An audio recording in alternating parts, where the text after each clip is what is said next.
ఆదికాండం, నిర్గమకాండం, లేవియకాండం, సంఖ్యాకాండం, ద్వితీయోపదేశకాండం, యెహోషువ ఏర్పాట్లు, రూతు, సమూయేలు, 2 సమూయేలు, మొదటి రాజులు, 2 రాజులు, మొదటి దంతలో, 2 దంతలో, ఎజ్రా, నెహెమీయా, ఎస్తేరు, యోబు, గణం, కీర్తనలు, సామెతలు, ప్రసంగి, పరమగీతం, యెషయా, యెరెమీయా, ఎలాప, యెహెజ్కేలు, దానియేలు, ఏబులి, ఆమోసు, బుద్ద, ఓనమీక, సోమము, హబక్కూకు, జకర్యా, హగ్గై, మలాకి. అందరికీ మరణాత మహిమస్వరం కార్యక్రమంను వీక్షిస్తున్న దేవుని పిల్లలైన మీ అందరికీ ప్రభు నామములో శుభములు కలుగును గాక. ప్రతిరోజు ఇదే సమయమునకు ఈ కార్యక్రమమును వీక్షించి దైవాశీర్వాదములు పొందండి. ఇప్పుడు పాస్టర్ సామ్యూల్ సుందర్ రెడ్డి గారు దేవుని వాక్య వర్తమానమును అందిస్తారు. శ్రద్ధగా ఆలకించండి. దేవునికి స్తోత్రం. అందరికీ మరణాత. దేవుడు మనకు అనుగ్రహించిన ప్రాముఖ్యమైన సమయంలో దేవుని వాక్యాన్ని ధ్యానించుకుందాము. ముందుగా వాక్య భాగాన్ని చదువుకుందాము. యోహాను సువార్త 19వ అధ్యాయము 26వ వచనము 27వ వచనం చదువుదాం. యోహాను సువార్త 19వ అధ్యాయము 26, 27 వచనాలు.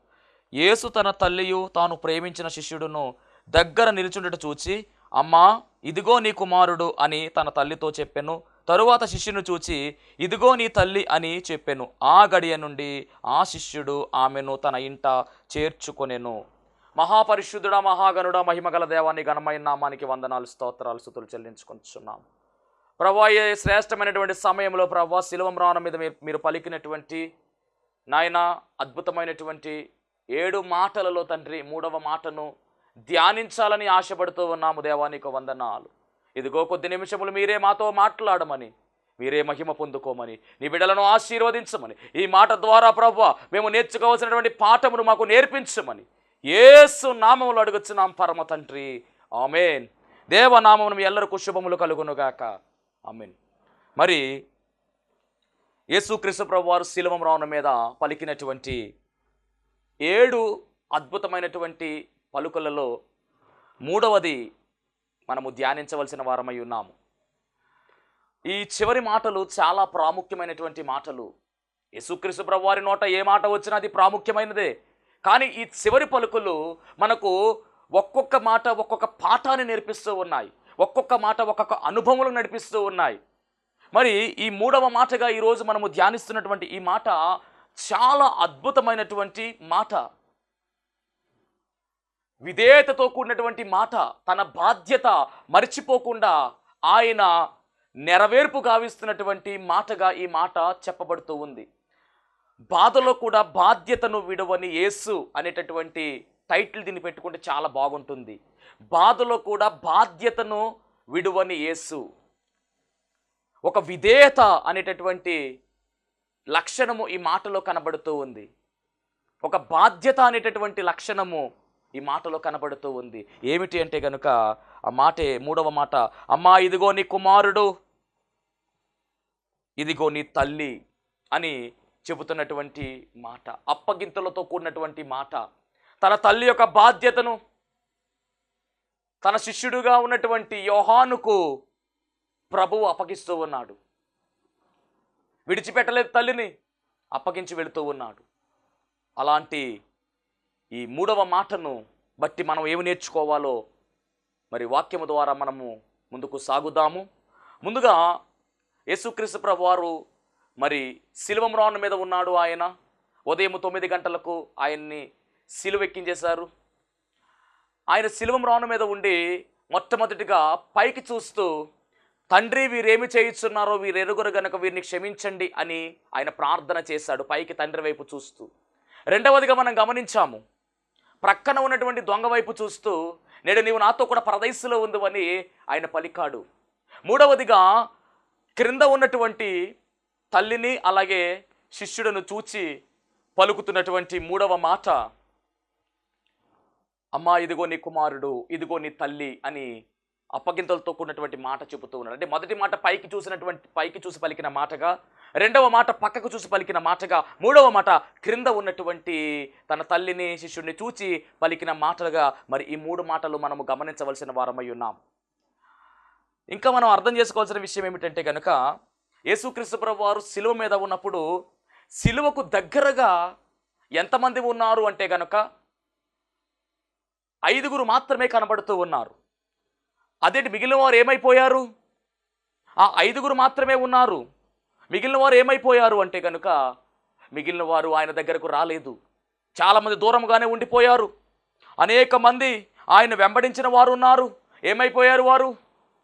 మత్తయి సువార్త 8వ అధ్యాయము 1వ వచనాన్ని మనం చదివినట్లయితే కనుక మత్తయి సువార్త 8:1 ఆయన ఆ కొండ నుండి దిగి వచ్చినప్పుడు బహుజన సమూహములు ఆయనను వెంబడించెను.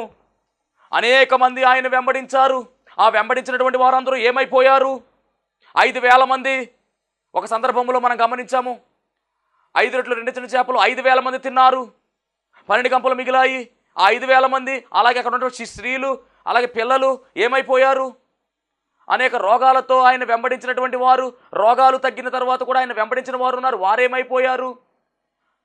కుంటివారు నడిచారు, గుడ్డివారు చూశారు, నోరు లేని వారికి దేవుడు నోరిచ్చి మాట్లాడించాడు, పక్షవాయువుతో పడిపోయినటువంటి వారిని లేవనెత్తాడు, దెయ్యాలు పట్టినటువంటి వారికి విడుదల కార్యం జరిగించాడు.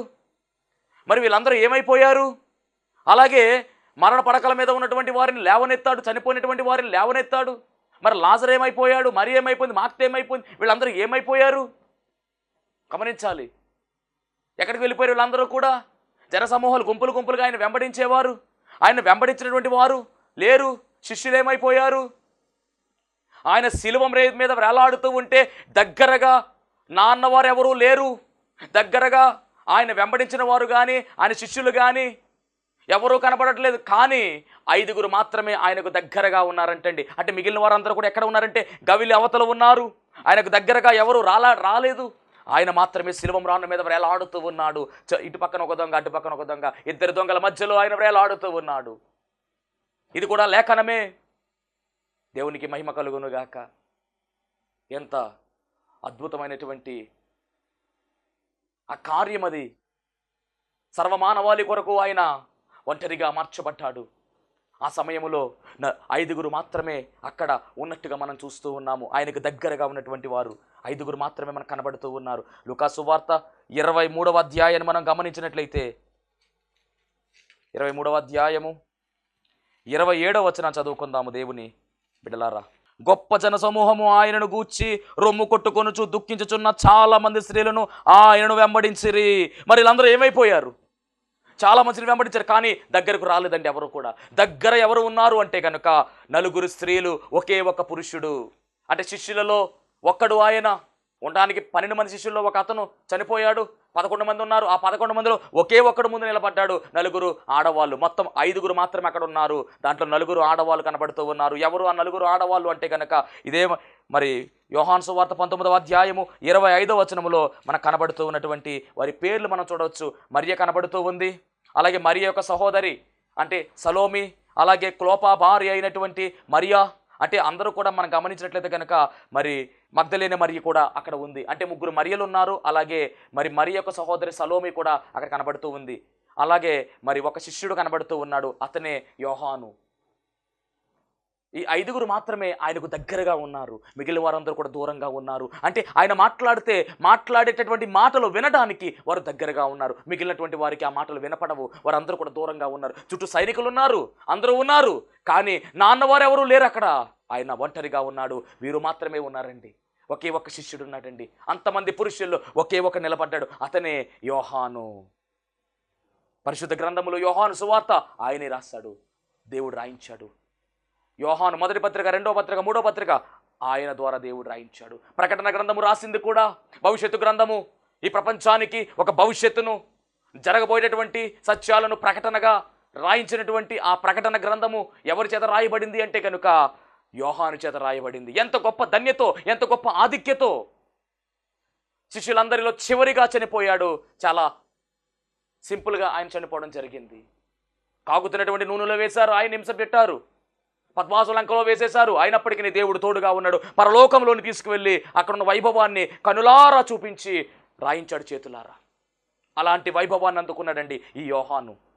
అంత మాత్రమే తల్లి యొక్క బాధ్యతను తన తల్లి యొక్క బాధ్యతను యోహానుకు అప్పచెప్పాడు. యోహాను తల్లిని చేర్చుకున్నట్టుగా రాయబడింది. అనగా గురువుగారి యొక్క మాటను, అనగా దేవుని యొక్క మాటను వినేటటువంటి వాడుగా యోహాను కనబడుతూ ఉన్నాడు. ఎంత ఆధిక్యత ఇది, ఎంత గొప్ప విషయం ఇది.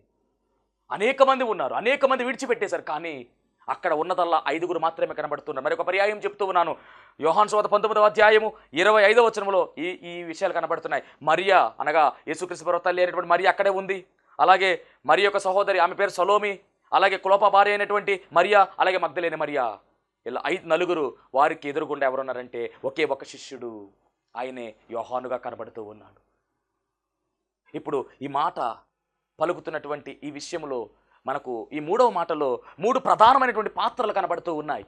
3 ప్రధానమైనటువంటి పాత్రలు. ఒకటి ఎవరు అంటే కనుక యేసుక్రీస్తు ప్రభువారు, రెండవది ఎవరు అంటే కనుక మరియా, మూడవది ఎవరు అంటే యోహాను. ఈ 3 మధ్యలో నడుస్తున్నటువంటి మాట, అప్పగింతతో కూడినటువంటి మాట. యేసుక్రీస్తు ప్రభువారు చెబుతూ ఉంటే మరి యొక్క బాధ్యత యోహాను గారు తీసుకోవాలి. అది ఈ యొక్క మరి 3 డైమెన్షన్లో ఉన్నటువంటి మాట. ప్రభు ఆజ్ఞాపిస్తూ ఉంటే యోహాను ఆ యొక్క ప్రభు ఆజ్ఞను చేయడానికి సిద్ధమవుతూ ఉన్నాడు. మొదటి మాట ప్రజలందరినీ ఉద్దేశించి క్షమించినటువంటి మాటగా, రెండవ మాట ప్రక్కనటువంటి దొంగకు భరోసా ఇచ్చినటువంటి మాటగా, మూడవ మాట తల్లి బాధ్యతను యోహానుకు అప్పగిస్తున్నటువంటి మాటగా కనబడుతూ ఉంది. ఈ మాటలో మరి యేసుక్రీస్తు ప్రభువారు ఆయన పడుతున్నటువంటి వేదన మనం చూడాలి. ఆయన మరి ఆ రాత్రంతా కూడా, అనగా గురువారం రాత్రంతా కూడా, అనగా శుక్రవారం ముందు రోజు గురువారం రాత్రంతా కూడా ఆయన మరి చాలా శ్రమ అనుభవించినట్టుగా మనకు బాగా తెలుసు. ఒలీవల వనబడినటువంటి ఆ కొండ దగ్గర గెత్సెమనేటటువంటి తోటలోనికి ఆయన వెళ్ళాడు. గెత్సెమనేటటువంటి తోటలో ఆయన ప్రార్థన చేశాడు. ఆయన ప్రార్థన చేస్తూ ఉంటే మహావేదనతో, రోదనతో ఆయన ప్రార్థన చేశాడు. ఆ ప్రార్థన చేస్తూ ఉన్నప్పుడు ఆయన చెమట రక్త బిందువుల వలె నేలను తాకినట్టుగా, ఆయన చాలా బలహీనమైనట్టుగా అక్కడ రాయబడింది. ఆ సమయంలో దేవదూత వెళ్ళి ఆయన బలపరిచినట్టుగా కూడా లూకాసు వార్తలో మనం చూస్తూ ఉన్నాము 23వ అధ్యాయములో. మరి అలా బలహీనమైనటువంటి ఆయన ప్రార్థన చేశారు. అయిపోయిన తర్వాత బయటకు వచ్చేటువంటి క్రమంలో ఇస్కరియోతు యూదా వచ్చాడు. బెటాలియన్ అంతా వచ్చేసింది, సైన్యం అంతా వచ్చేసింది. ఆయన్ని బంధించాలని ప్రయత్నం చేస్తూ ఉన్నారు. అప్పుడు ఈ ఇస్కరియోతు యూదా అంటాడు కదా, నేను ఎవరినైతే ముద్దు పెట్టుకుంటానో అతనే క్రీస్తు అని చెప్పి దొంగ ముద్దు పెట్టాడు, కపట ముద్దు పెట్టేశాడు యేసుక్రీస్తు వారికి. పెట్టినప్పుడు ఆ సైన్యం అంతా వచ్చింది, ఆయన్ని పట్టుకున్నారు. అలా ఆయన పట్టుకుని ఈడ్చుకుని వెళ్ళినట్టుగా కూడా చెప్పబడింది లేఖన భాగంలో. ఆ రాత్రికాల సమయంలో ఆయన తీసుకుని గెత్సెమనేటువంటి తోటలో నుంచి అన్న అనేటటువంటి ప్రధాన యాజకుని దగ్గర తీసుకుని వెళ్ళిపోయారు. అన్న దగ్గర నుంచి కైపా దగ్గర తీసుకువెళ్ళారు. కైపా దగ్గర నుంచి సన్హెద్రిన్ సభకు తీసుకువెళ్ళారు. సన్హెద్రిన్ సభ నుంచి ఫిలా దగ్గర తీసుకువెళ్ళారు. ఫిలా దగ్గర నుంచి హేరోదు దగ్గర తీసుకెళ్లారు. హేరోదు దగ్గర నుంచి మరలా ఫిలా దగ్గర తీసుకొచ్చారు. ఇప్పుడు మరలా ఫిలా దగ్గర నుంచి ప్రేతోరం అనబడినటువంటి మందిరానికి తీసుకొచ్చారు. ప్రేతోరం అనబడిన మందిరం దగ్గర నుంచి కల్వరి కొండకు తీసుకుని వెళ్ళిపోయారండి. ఏమండి, ఆ రాత్రికాల సమయంలో, గురువారం రాత్రికాల సమయంలో అర్ధరాత్రి వేళ 6 కోట్లను తిప్పారు ఆయనను. 6 కోట్లు, 3 మతపరమైన కోట్లు, 3 రాజ్యపరమైనటువంటి కోట్లలో ఆయనను తిప్పినట్టుగా. ఎందుకంటే నేరము లేదు ఆయన మీద మోపడానికి, సాక్షులు లేరు. అయినప్పటికీ దొంగ సాక్షులను సృష్టించి ఆయన మీద నేరాన్ని ఏదోలో మోపాలి, ఆయన ఏదోలో చంపేయాలి అనేటటువంటి ఆలోచన, కుయుక్తి యూదులైనటువంటి వారు కలిగి ఉన్నారు. యేసుప్రభు యూదుడిగానే ఉన్నాడు, అయినప్పటికీ ఆయనంటే పడట్లేదు. వాళ్ళ ఆలోచన ఏంటంటే ఆయనను ఏదో విధంగా చంపేయాలి అని వాళ్ళందరూ ఏకమైపోయారండి. ఏకమైపోయారు, అందరూ కూడా ఏకమైపోయి నినాదం పలుకుతూ ఉన్నారు, చంపేయాలి చంపేయాలి అని చెప్పేసి. మొత్తానికి ఏదేమైనప్పటికీ 39 కొరడా దెబ్బలు ఆయన మీద నాట్యమాడాయి. తల మీద ముళ్ళ కిరీటము, శిలువ, మోయలేని భారము, శిలువ భారము. అప్పటికే నిరసించాడు ఆయన, అయినా కానీ ఆ శిలువను ఆయన మీద పెట్టారు. తర్వాత 3 మేకులు ఆయనకు దగ్గొట్టేశారు. తీసుకుని వెళ్ళి మరి 9 గంటల సమయంలో శిలువ మ్రాను మీద వేలాడేసేశారు. 39 కొరడా దెబ్బలు ఒంటి మీద నాట్యమాడుతూ ఉంటే ఆ బాధ భరించలేనటువంటి బాధది, వర్ణించలేనటువంటి బాధది, వర్ణాయుతముగా ఉన్నటువంటి బాధ. అలాంటి సమయంలో ఆయన పడుతున్నటువంటి ఆ వేదన సమయంలో కూడా ఆ ఒంటి మీద కొరడా దెబ్బలు కొడుతూ ఉంటేనండి, ఆ కొరడ చాలా భయంకరంగా ఉంటుంది, చాలా పొడవుగా ఉంటుంది దాని తాడు. అంత మాత్రమే కాదు, శీసపు చివరన శీసపు గుండు ఉంటుంది దానికి. అలాగే చిన్న చిన్న ఎముకలు దానికి మరి కట్టబడి ఉంటాయి. దెబ్బ వేసిన వెంటనే లోపలికి దిగిపోయి చర్మమును మాంసమును కూడా పెకలించుకుని బయటికి తీసుకొచ్చేస్తూ ఉంది. ఒక బండకు ఆయన ఇలా చేతులు పెట్టి బిగించి ఆయనకి ఎదురుగుండా మరి ఈ యొక్క సైనికుడు నిలబడి వెనకాల ఉన్నటువంటి వీటి మీద కొడతా ఉంటే ఎంత భయంకరమైనటువంటి శిక్ష అది. ఒక రకంగా చెప్పాలంటే అలాంటి వేదన, అలాంటి శిక్ష నిజంగా ఎవరు కూడా భరించలేరండి. అలాంటి శిక్ష వేస్తూ ఉన్నారు. చాలామంది ఏం చెప్తారంటే ఈ కొరడా దెబ్బలు 39 కొరడా దెబ్బలు అయ్యోలోపంట చాలామంది అక్కడే సృహ కోల్పోతారంట. కొంతమంది పిచ్చవారైపోతారంటే మతి కోల్పోతారు. అంటే ఆ దెబ్బ పడతా ఉంటే దెబ్బకి ఈ శరీరం అంతా కూడా ఏమైపోతుందంటే కనుక వణికి పుట్టేస్తుంట శరీరం అంతా కూడా. అంటే ఎంత నరకయాతన అనుభవించాడు ఆయన. ఈ దెబ్బలని ఎందుకు, ఈ శిక్ష అంతా ఎందుకు? నీ కోసము నా కోసమే, మనందరి కోసం. వాక్యం పెట్టినటువంటి వారలారా, నా పాపములను ఆయన మీద వేసుకున్నాడు, మన శాపములు ఆయన మీద వేసుకున్నాడు. ఆయన పాపి కాదు, పాపిగా ఎంచబడ్డాడు. మనం పొందవలసిన దెబ్బలు ఆయన పొందకపోతే మనం పొందుకోవాలా శిక్ష అంతా కూడా.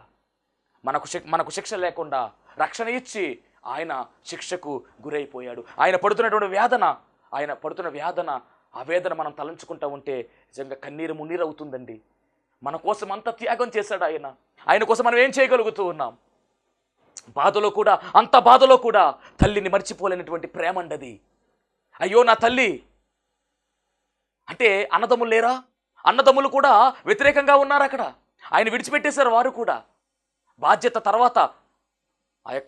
తర్వాత యేసుప్రభు తర్వాత ఉన్నటువంటి తమ్ముళ్ళకి చెప్పొచ్చు, కానీ వారికి చెప్పలేదండి. ఎందుకంటే ఆ సమయంలో వారు అక్కడ లేరు. తల్లి బాధ్యత అప్పచెప్పాలి కాబట్టి నిజాయితీగా ఉన్నటువంటి శిష్యుడు ఒక్కడే కనబడుతున్నాడు అక్కడ. ఆయనకు అప్పగిస్తూ ఉన్నాడు. అంటే ఇక్కడ యేసుక్రీస్తు ప్రభు పరిస్థితి మనం గమనిస్తే కనుక మనం వర్ణించలేనటువంటి పరిస్థితులు ఆయన నుండి కూడా తల్లి బాధ్యతను విడిచిపెట్టలేనటువంటి వాడుగా ఆయన కనపడుతూ ఉన్నాడు. దేవునికి మహిమ కలుగును గాక. మరి వాక్యాన్ని వింటున్నావు కదా, తల్లి బాధ్యతను, తండ్రి బాధ్యతను మరి ఆయన అంత బాధలో కూడా గుర్తుపెట్టుకున్నాడే, అంత బాధలో కూడా ఆయన విడిచిపెట్టకుండా శిష్యునికి అప్పగిస్తూ ఉన్నాడే. మరి మనకు అన్నీ బాగానే ఉన్నాయి కదా, ఆస్తులు ఉన్నాయి, పాస్తులు ఉన్నాయి, డబ్బులు ఉన్నాయి, అన్నీ ఉన్నాయి, ఉద్యోగం ఉంది, అన్నీ ఉన్నాయి. అన్నీ ఉండి నీ తల్లిని తండ్రిని ఏం చేస్తున్నావు? చూస్తున్నావా? తల్లిదండ్రులను చూడకుండా నిర్లక్ష్యం చేసేవారు అనేక మంది ఉన్నారు ఈ ప్రపంచంలో. కోట్లు ఉన్నా ఏం ఉపయోగం ఉంది? తీసుకెళ్ళి ఓల్డ్ హౌజెంలో పడేస్తూ ఉన్నారు, అనాథ సన్నాస దాంట్లో పడేస్తూ ఉన్నారు. ఆ వయసులో వృద్ధాప్యంలో ఉన్నటువంటి వారు ఓల్డ్ హౌజ్లో ఉండడానికి ఇష్టపడరండి. వాళ్ళు ఎక్కడ ఉండాలనుకుంటారంటే మనతో కలిసి ఉండడానికి ఇష్టపడతారు. మనవరాలు చూసుకోవాలని ఎంతో ఆశపడతా ఉంటారు. అలాంటి వారిని తీసుకెళ్ళి వృద్ధాశ్రమంలో పడేస్తూ ఉన్నారు. ఇది చాలా తప్పు. ఇది వారి కోసం నెల ఎంత అమౌంట్ పంపించేస్తామండి అని చెప్తున్నారు. ఎవరు ఏం చేస్తారా ఆ అమౌంట్ వల్ల? ఆ సమయంలో వారైనా తినేస్తారా? వాళ్ళు ఏమీ తినరు కదా. వాళ్ళకి కావాల్సింది తెలుసా? ఆశ్రమాల్లో ఉండడం కాదండి, మనతో ఉండాలని ఇష్టపడుతూ ఉన్నారు. నా కొడుకుతో నేను ఉండాలి, నా కోడలతో నేను ఉండాలి, నా మనవలతో నేను ఉండాలి అని ఆశపడుతూ ఉన్నారు వారు. అలాంటి వారిని దూరంగా పెట్టేసి ముసలివారు మా ఇంట్లో ఉండడానికి వీలు లేదు అని అనేవారు లేరా? అనేక మంది బస్ స్టాండ్లో వదిలేస్తున్నారు, రోడ్ల మీద వదిలేస్తూ ఉన్నారు. భయంకరంగా వాళ్ళు మరి బాధపడుతూ ఉన్నారండి. పార్కులో వదిలేస్తున్నటువంటి వారు ఉన్నారు. ఈ మధ్యకాలంలో జరిగినటువంటి చరిత్ర ఇదంతా కూడా పార్కులో వదిలేస్తూ ఉన్నారు. ఇదిగో నేను వస్తానని చెప్పేసి వదిలిపోతే ఆ ముసలోళ్ళు ఎక్కడికి వెళ్తారండి? మరి ఒకప్పుడు బాల్యంగా ఉన్నప్పుడు, మనం చిన్నగా ఉన్నప్పుడు, వారు వయసులో ఉన్నప్పుడు నిజంగా వారు ఎంత కష్టపడి మనల్ని పెంచుంటారు, ఎంత కష్టపడి మనల్ని చదివించుంటారు. రెక్కలు ముక్కలైపోయినా కానీ ప్రతి తండ్రి కోరుకునేది ఏంటో తెలుసా? నేను ఎండలో పని చేసినా కానీ నా కుమారుడు ఎండలోనికి రావడానికి వీలు లేదు. నేను ఎంత కష్టపడినా కానీ నా కుమారుడు ఈ కష్టపడకూడదు. నా కుమారుడు ఖచ్చితంగా ఉద్యోగం చేయాలి, ఏసీ కింద ఉండాలి, ఆఫీస్లో పని చేయాలి, ఆఫీసులో ఉద్యోగం చేయాలి, పనివాడుగా ఉండకూడదు, నా కుమారుడు ఉద్యోగస్తుడుగా ఉండాలని చెప్పి పరితపించిపోతాడు తండ్రి. నాకంటే బెటర్గా ఉండాలి, నేను ఏమైనా పర్లేదు అని మరి ఎంతో కష్టపడి ఆ స్థాయిలో పెడితే ఆ కష్టపడినటువంటి ఆ తండ్రిని తీసుకెళ్ళి ఓల్డ్ ఏజ్లో వేయడం అది ఎంతవరకు న్యాయం? అది యేసుక్రీస్తు ప్రభువు వారు అంత బాధలో కూడా ఆయన బాధ్యతను మర్చిపోలేదు. ఆయన మనకు జ్ఞాపకం చేస్తున్నాడు. నేనే ఇలాగుంటే మీరేం చేస్తున్నానని అడుగుతున్నాడు. దేవుని మహిమ కలుగును గాక. ఈ వాక్యం అందరికీ కూడా వర్తిస్తుంది. క్రైస్తవులు మాత్రమే కాదు, అన్యులు కూడా ఖచ్చితంగా తెలుసుకోవాలి. తల్లి తండ్రి బాధ్యత మనము వహించవలసిన వారమై ఉన్నాము. ఎందుకంటే తర్వాత తరములో మనము కూడా ముసలివారం అవుతాం, మన పిల్లలు కూడా మనల్ని తరిమేస్తారు. జాగ్రత్త. ఇది ఒక హెచ్చరికగా మనం నేర్చుకోవాలి. ఎందుకంటే మనం ఏది చేస్తామో అదే మన నెత్తి మీదకి వస్తుంది అని లేఖనం సెలవిస్తూ ఉంది. పరిశుద్ధ గ్రంథంలో మరి అద్భుతమైనటువంటి మాట, నిర్గమాకాండము 20వ అధ్యాయము 12వ వచనం మనం చూసినట్లయితే కనుక అక్కడ చెబుతున్నటువంటి మాట మరి చాలా అద్భుతమైనటువంటి మాట. అనగా ఒక ఆజ్ఞ దేవుడిస్తూ ఉన్నాడు. అది ఏమిటంటే కనుక నీ తల్లిని తండ్రి సన్మానించుము అని రాయబడింది. అంటే ఆజ్ఞల్లో ఒక ఆజ్ఞ అది. మన తల్లిదండ్రులు మనం ఏం చేయాలంటే సన్మానించాలి. మరి సన్మానించడం అంటే మనం చాలాసార్లు మాట్లాడుకున్నాం దేని గురించి. సన్మానించడం అంటే నీ దేవుడని యెహోవా నీకు అనుగ్రహించు దేశంలో నీవు దీర్ఘాయుష్యమంతుడగునట్లు నీ తల్లిని సన్మానించుము అంటే ఏంటి? సన్మానించడం అంటే ఫాదర్స్ డే వచ్చినప్పుడు, మదర్స్ డే వచ్చినప్పుడు చక్కగా మరి వాళ్ళ కొత్త బట్టలు పెట్టి, మెడలో చక్కగా దండేసి సాల్వా కప్పి, నోట్లో ఏదో ఒక స్వీట్ పెట్టి, వాళ్ళ కాళ్ళకి దండం పెట్టి చేయడమా సన్మానించడం అంటే? అంటే సంవత్సరం ఒక పర్యాయం అలా చేసేస్తే సరిపోతుందా? కాదు కాదు కాదు. సన్మానించడం అంటే ఏమిటి అంటే కనుక వాళ్ళను ప్రేమించడము, వాళ్ళ మాటను గౌరవించడము, వాళ్ళను మన దగ్గర ఉంచుకోవడము, వారితో ఆప్యాయతగా మాట్లాడడము, వారితో ప్రేమగా ఉండడము, ఇది సన్మానించడం అంటే. సన్మానించడం అంటే ఒకరోజు గవర్నమెంట్ వారు ఒకరోజు ప్రకటించారు, ఒకరోజు చేసుకోమని చెప్పారు, కరెక్టే. కానీ ఆ ఒక్కరోజులో నువ్వు దండేసేసి, దండం పెట్టేసి, సాల్వా కప్పేసి, బట్టలు పెట్టేసి ఆ రోజు ఆర్భాటం చేసినంత మాత్రాన మరి మిగిలిన 364 రోజులు ఏమైపోతుంది? అది కాదు చేయవలసింది. 365 రోజులు కూడా వారిని ఆప్యాయంగా మన దగ్గర ఉంచుకోవడం, అది సన్మానించడం అంటే. అంత మాత్రమే కాదండి, వారి మాట వినడమే సన్మానించడం. దీని గురించి పౌలు గారు చెప్తున్నటువంటి మాట ఎఫెసీ పత్రిక 6వ అధ్యాయము 1-3 వచనాలు. పిల్లలారా ప్రభువునందు మీ తల్లిదండ్రులకు విధేయులయ్యుండుడి, ఇది ధర్మమే. విధేయత చూపించాలి, వారి మాట వినేవారంగా ఉండాలి. నీకు మేలు కలుగునట్లు నీ తల్లిని సన్మానించుము, అప్పుడు నీవు భూమి మీద దీర్ఘాయుష్యవంతుడగుదువు. ఇది వాగ్దానముతో కూడిన ఆజ్ఞలలో మొదటిది. మరి సన్మానిస్తున్నావా? వారి మాట వింటున్నావా? వినాలి. ప్రతి విషయంలో వినాలా? అన్ని విషయాల్లో వినాలంటే అన్ని విషయాల్లో వినాలి. అన్ని విషయాల్లో వారి మాట వినాలి. సామెతల గ్రంథము అన్ని విషయాల్లో వారి మాట వినాలని లేఖనం చాలా స్పష్టంగా సెలవిస్తూ ఉంది. దేవునికి మహిమ కలుగును గాక. ఈ మాట మనకు కావాలంటే కనుక సామెతల గ్రంథంలోనికి వెళ్దాం. సామెతల గ్రంథము 1వ అధ్యాయము 8వ వచనాన్ని చూసినట్లయితే కనుక నా కుమారుడు నీ తండ్రి ఉపదేశం ఆలకింపుము, నీ తల్లి చెప్పు బోధను త్రోసివేయకుము అని రాయబడింది.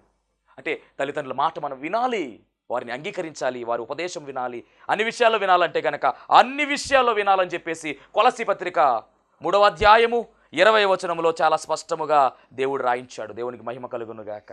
కాబట్టి మరి అన్ని విషయాల్లో కూడా మనం వారి మాట వినవలసిన వారమయ్యను. కొలస్సీ పత్రిక 3వ అధ్యాయము 20వ వచనం చదువుతూ ఉన్నాను. పిల్లలారా అన్ని విషయములలో మీ తల్లిదండ్రుల మాట వినుడి, ఇది ప్రభువును బట్టి మెచ్చుకొనదగినది. అన్ని విషయాలు వినాలి. మరి చాలామంది వినకపోతే ఏమవుతుంది అనేటటువంటి వారు కూడా ఉంటారు. మరి అలాంటి వారు కూడా మరి ఉంటారు ఖచ్చితంగా. వినకపోతే ఏం జరుగుతుంది అంటే కనుక దాని గురించి కూడా మరి మీకు వచ్చిన ప్రతి ప్రశ్న కూడా పరిశుద్ధ గ్రంథంలో జవాబుగా దేవుడు రాయించేశాడు. సామెతల గ్రంథము ఒకవేళ ఎవరన్నా వినకపోతే ఏం జరుగుతుంది అనేటటువంటి భావం కలిగినటువంటి వారికి ఈ వచనాన్ని చెప్తున్నాను. సామెతల గ్రంథం 30వ అధ్యాయము 17వ వచనం చదువుదాం. తండ్రిని అపహసించి తల్లి మాట విననొల్లని వాని కన్ను లోయ కాకులు పీకును, పక్షిరాజు పిల్లలు దానిని తినును. కాబట్టి జాగ్రత్త, వారి మాట మనం వినాలి. అంత మాత్రమే కాదండి, వారిని దూషించకూడదు. సామెతల గ్రంథం 20వ అధ్యాయము 20వ వచనం రాయబడిన మాట, వారిని దూషించకూడదు, వారిని శపించకూడదు.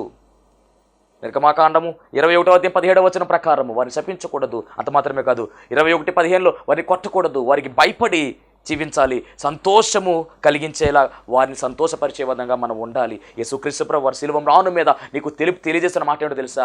నేను బాధలో కూడా నా తల్లి బాధ్యత నేను మర్చిపోలేదు. మరి నువ్వేం చేస్తున్నావు? ఈరోజు అడుగుతున్నాడు దేవుడు నిన్ను, నీ తల్లిదండ్రుల పట్ల నీ బాధ్యత ఎలా ఉంది? వారు ముసలివారైపోయారని వదిలేస్తే అది ఎంతవరకు సరైనటువంటి మాట? కొంతమంది అంటారు కదా, వాసన చేస్తుంది అంటారు. వాసన ఏం వాసన?